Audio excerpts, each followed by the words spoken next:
उसको सबसे ज्यादा हमको ही समझना चाहिए। एक तो ये है कि हमारी जिम्मेदारी भी है इसको समझने की। मुझको लग रहा है क्या कि जो हम बांग्लादेश को समझने में जो सरकार भूल कर रही है, या आरएसएस या जो हिंदू मुसलमान करना चाहती है, बीजेपी और आरएसएस के जो संगठन है उनके अखबार, उसके अलावा हम लोगों को लग रहा है कि थोड़ा कंफ्यूजन है।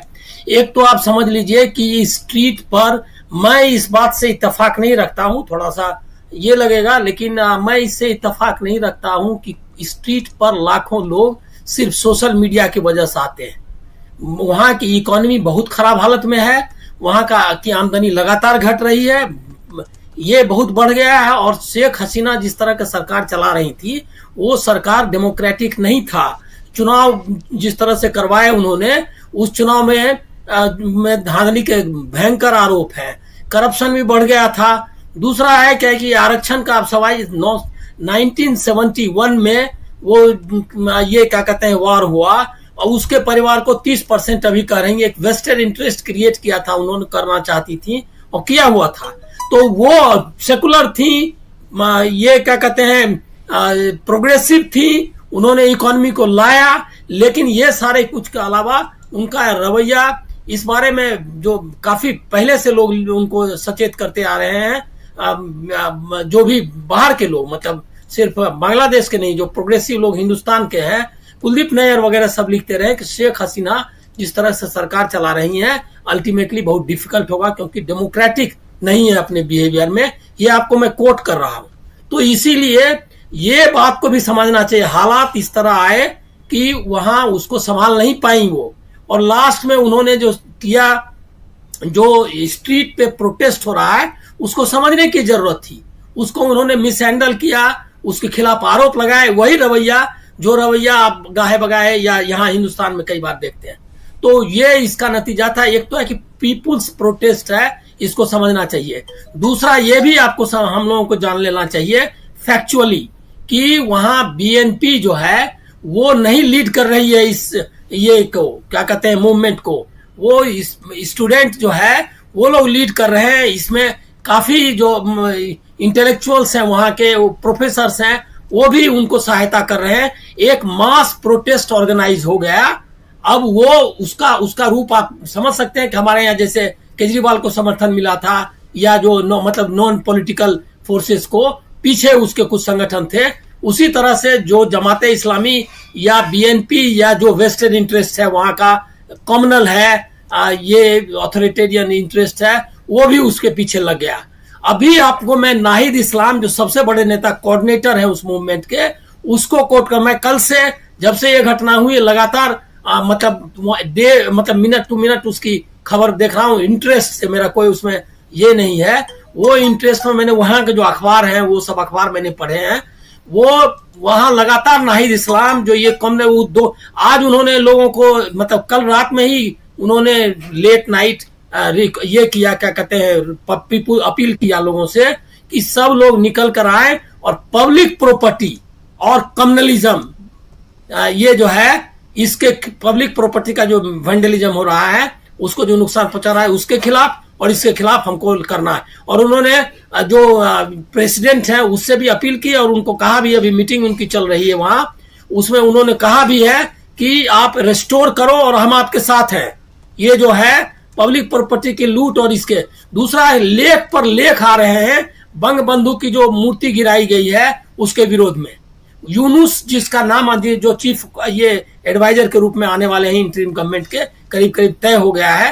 उन लोगों ने मतलब स्टूडेंट्स ने इसकी मांग रखी थी, वो उन्होंने स्वीकार कर लिया। पहले नहीं मांग रहे थे, वो पेरिस गए हुए हैं, वो जल्दी आएंगे तो वो करेंगे। उन्होंने भी ये बात कहा क्या कि जो बंग बंधु की लिगेसी है उसको शेख हसीना ने खत्म किया। तो वो वहां जैसे हमारे यहाँ गांधी जी के लोग खिलाफ हैं, उसी तरह से वहां भी लोग खिलाफ, और वो एक तबका जो रहा है प्रो पाकिस्तानी उनके खिलाफ करता रहा है और वो उसका फायदा उठाया। तो वहां भी फाइट चल रही है। जो पीपुल्स ये क्या कहते हैं अपसर्ज है, उसको लीड करने वाले लोग, प्रोग्रेसिव लोग, और दूसरा एक वहां का जो इस कम्युनल एलिमेंट्स है उसके खिलाफ। तो हमको इस तरह से ब्लैक एंड व्हाइट में, और हमारे यहाँ क्या चल रहा है, आपने कहा कि भारत को समझना चाहिए। भारत को। हमारे यहाँ अभी हिंदू मुस्लिम आप जाके डिबेट देख लीजिए, वो 2 लोगों के रंगपुर में हत्या हुई हिंदू, और उसके बाद कुछ मंदिरों पर आक्रमण, वो वहां का अखबार छाप रहे हैं। हमारे से तो बेहतर है वो, जो वहां का अखबार, उन्होंने डेली स्टार ने तुरंत उनकी रिपोर्ट छापी कि किन किन जगहों पर हमला हुआ, एक एक रिपोर्ट छपी है और उसके खिलाफ लिखा है एडिटोरियल। और उसके बाद वहां पर एक राहुल दा करके हैं, राहुल आनंदी ऐसे कुछ नाम है, उनका नाम मैं भूल रहा हूं, वो बहुत बड़े सिंगर हैं, वहाँ आइकन है वहां के, जौलेर क्या कहते हैं कोई बैंड है उनका, मतलब उनका जो ऑर्गेनाइजेशन है उसका एक बहुत ये उसमें सब लोग हैं, उन पर उनके घर पे लूट किया इन्होंने, तो उस पर जो है जबरदस्त रिएक्शन आया है वहां के मीडिया में और वहां के इंटेलेक्चुअल जो सर्कल है। और तीसरी बात मैं आपको बताऊं कि सबसे ज्यादा अवामी लीग का वो कोई क्या कहते हैं, मतलब हिंदू मंदिर है या हिंदू का ऑफिस है, उन्होंने जला दिए वो ऑफिस। तो वो वहां 2 तबका है जो कर रहा है, अवामी लीग से सेटल कर रहा है स्कोर, और दूसरा है क्या कि कम्युनल एलिमेंट भी है, बीएनपी के समर्थक हैं, जमात इस्लामी के है, जिसके खिलाफ लड़ाई चल रही थी। तो इसीलिए हमको उसको ब्लैक एंड व्हाइट में नहीं देखना चाहिए। और हिंदू मुस्लिम की ये जो नैरेटिव अभी क्या चला रहा है, ये कि ये पूरा जो बांग्लादेश में है वो हिंदुओं के खिलाफ ये आंदोलन, ये कोई हिंदुओं और इसके कारण नहीं हुआ, स्ट्रीट पर लोग आए, स्ट्रीट पर आने के बाद जो सिचुएशन आया है उसकी वजह से वो एलिमेंट्स जो कॉमनल एलिमेंट्स है, निश्चित तौर पर बांग्लादेश में, हमारे यहाँ नहीं है क्या कॉमनल एलिमेंट्स, उन्होंने वो वैसे ही किया है। अभी हम लोग उसको कलर देना चाहते हैं, कलर दे रहा है इंडियन मीडिया कि ये हिंदुओं के खिलाफ और भारत विरोधी आंदोलन, एकदम नहीं, ये एकदम डेंजरस नैरेटिव है। मैं इसको, और ये इस तरह के प्रचार जो सारा डिबेट चालू है कि हिंदुओं पर आक्रमण किया गया, 2 लोगों की और उनके जो लोग मारे गए, अवामी लीग के ऑफिस बियरर्स की हत्या हुई है, लोगों के लगातार पुलिस की 13 पुलिस को मार दिया लोगों ने स्ट्रीट पर। तो ये जो वो क्या हिंदू थे, ये कोई कम्युनल अपसर्ज नहीं है, ये बात एकदम समझना चाहिए। इसके पीछे जरूर बहुत सारी शक्तियां होगी जो कि काम करता है। दूसरा एक और बात समझना चाहिए हम लोगों को पुराने तरीके से नहीं देख सकते। आप क्या बताएंगे, अरविंद केजरीवाल का कनाडा और अमेरिका में आंदोलन का समर्थन नहीं हो रहा था सोशल मीडिया। अभी वर्ल्ड एक ग्लोबल विलेज है, वो फायदा उठा या नुकसान वो अलग बात है, उसमें जो बांग्लादेशी बाहर रह रहे हैं उन्होंने भी समर्थन किया। इसीलिए हम लोगों को बहुत ही कॉशस, और ये, और अब तीसरी बात में अब भारत आता हूं। आपने कहा कि ये बुलाने, आप बताइए कि जो ऑथोरिटेरियन गवर्नमेंट के अगर खिलाफ आपको लड़ना है तो आप डेमोक्रेटिक प्रोसेस चलेंगे ना। आम आदमी पार्टी को आपने बुलाया नहीं, प्रधानमंत्री आप कौन सा उदाहरण पेश कर रहे हैं, ये क्या कहते हैं पाकिस्तान, बांग्लादेश और मालदीव या नेपाल के सामने आप नहीं पेश कर रहे हैं। लोकतंत्र एक समय ऐसा था कि जो भी ये क्या कहते हैं इस सब कंटिनेंट में था, चाहे दलाई लामा हो, चाहे बीपी कोइराला हो, नेपाल के, तिब्बत के दलाई लामा या बांग्लादेश के मुजीबुर रहमान, वो भारत आकर के वो आपसे सीखना चाहते थे और आपको उम्मीद भरी नजरों से देखते थे। अभी आपके पास कौन सी उम्मीद भरी नजर से आप देख सकते हैं, आपका रोल मॉडल है। आप वहां भी जो है बांग्लादेश में जो लोग सेकुलर हैं, जो लोग ये कर रहे हैं, चेंज चाहते हैं, उन लोगों के बदले आप मीडिया को क्या जरूरत है कि वो ऑफिशियल लाइन ले। मीडिया को तो सच्चाई दिखानी चाहिए ना। नाहिद इस्लाम का एक भी कहीं स्टेटमेंट आप कहीं दिखाई दे रहा है? कहीं भी नहीं दिखाई दे रहा है। और वो ये जो क्या कहते हैं वैंडलिज्म के खिलाफ जो जिस तरह से उनको किया है, तोड़फोड़ के खिलाफ जो वहां चालू है, आपस में जो लोग वो उसको रोकने के लिए कर रहे हैं, उसको आपने दिखाया क्या? उनको बचाने के लिए जो कोशिशें की जा रही है उसको कोई दिखा रहे हैं? जो कहा शकील साहब ने, वो आप पूरा वही हिंदू मुस्लिम नैरेटिव, वो जो बैठ करके अभी मैं सुन रहा था क्या कह रहे थे प्रवक्ता एक सबसे श्रेष्ठ चैनल पे उनका कहना यह था कि ये जो है चूंकि हिंदू संस्कृति में ही डेमोक्रेसी है और ये संस्कृति जब तक इससे जो हटेगा वो ये क्या कहते हैं डेमोक्रेसी नहीं रख सकता। बताइए कि हिंदू संस्कृति या किसी संस्कृति का डेमोक्रेसी से कितना संबंध है, वो आप जरा आपको समझा दीजिए। तो ये नैरेटिव वहां बैठ करके और सारे चैनल से एक ही चला रहे नैरेटिव कि वहां पर एक भारत विरोधी आंदोलन हो रहा है और वहां जो है सो एक हिंदू विरोधी आंदोलन, एकदम गलत है। और मैं आपको कहना चाहता हूं कि जब भी आप पब्लिक से आप जो बांग्लादेश की जो के नागरिक हैं उसको हिंदू मुसलमान में क्यों बांट रहे हैं? बांग्लादेश के या पाकिस्तान के नागरिक जो हैं वो अपने खिलाफ, अपने शेख हसीना की जो पॉलिसी थी शेख हसीना की, उस पॉलिसी के खिलाफ उन्होंने अपसर्ज किया है और उस अपसर्ज में हर एलिमेंट उसका फायदा उठा रहा है। तो वो फायदा में उन एलिमेंट को आइसोलेट करने में हमको उनकी मदद करनी चाहिए कि हमको ये जो है हिंदू मुस्लिम के नैरेटिव करके एक इस्कॉन का मंदिर का मेहरपुर का क्या कहते हैं विजुअल है जिसमें कि अटैक तो किया। अरे यहाँ क्या स्थिति है? यहाँ तो आप कानून बना रहे हैं लव जिहाद की, आप यहाँ बुलडोजर चला रहे हैं, आप एक अयोध्या में गैंग रेप एक हुआ है, लेकिन आप अयोध्या की नैरेटिव को पूरा फैला रहे हैं और मुसलमानों को टारगेट कर रहे हैं। और उसके बाद जो है ये आपका तो ये क्रेडेंशियल है और आप दूसरे को कह रहे हैं। आपको उसका उदाहरण पेश करना होगा कि एक सेकुलर कंट्री है, हम डेमोक्रेटिक कंट्री है और हमारा प्रधानमंत्री सबसे डेमोक्रेटिक है। आप तो हिंदू मुस्लिम वहां जो बांग्लादेश में कम है उसको फैलाना चाहते हैं।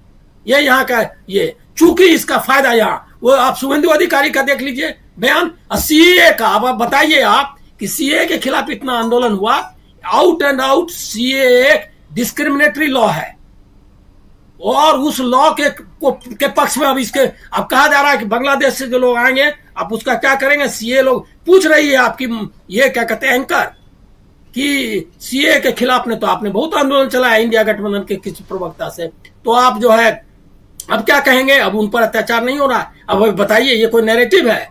सीए एक डिस्क्रिमिनेटरी लॉ है, इसके खिलाफ लोगों ने आंदोलन किया और सही आंदोलन था। तो अब उसकी आड़ में आरएसएस का एजेंडा हिंदुस्तान में चलाया जा रहा है, शकील जिनका ये मीडिया कर रहा है, ये बहुत ही नुकसानदेह है। हमको वो जो मास अपसर्ज है उनका एक तो है क्या कि वहां के लोगों की तकलीफ समझनी चाहिए। आप बताइए कि छात्र आंदोलन हुआ, पुलिस ने किस तरह हैंडल किया?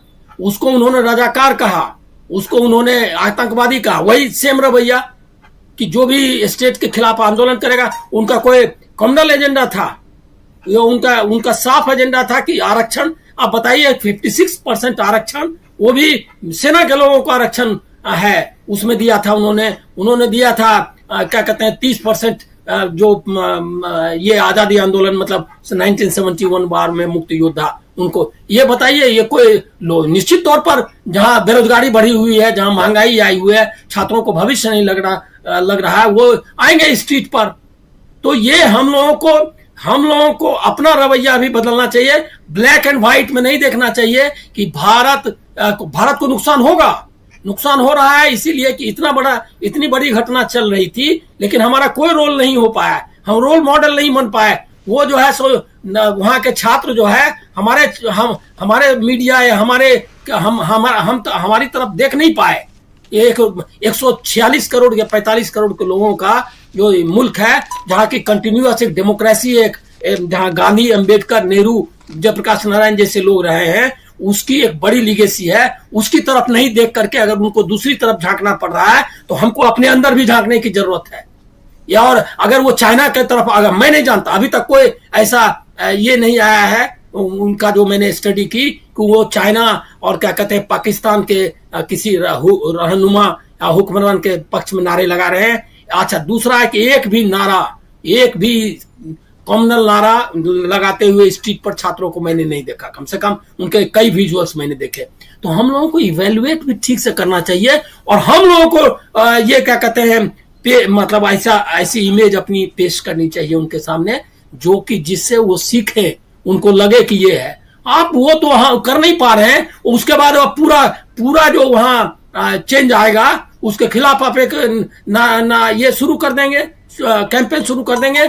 पाकिस्तान के साथ यही है, पाकिस्तान में इतना उथल पुथल हो रहा है लेकिन हमारी तरफ वो देख नहीं पा रहे हैं, इसीलिए कि हम पाकिस्तान शब्द और पाकिस्तान के लोगों को ही हम डेमोनाइज कर रहे हैं। हम उनके लोगों से सेना के खिलाफ या वहां जो कम्युनल एलिमेंट है उसके खिलाफ लड़ने के बदले पूरे के पूरे कौम को ये बोल रहा है। क्या बोल रहा है? हिंदू संस्कृति, इसका मतलब कि इस्लामिक जो मुसलमान है वो डेमोक्रेटिक नहीं होता है, वही बोल रहे हैं वो, और यही नैरेटिव फैलाना चाहते हैं।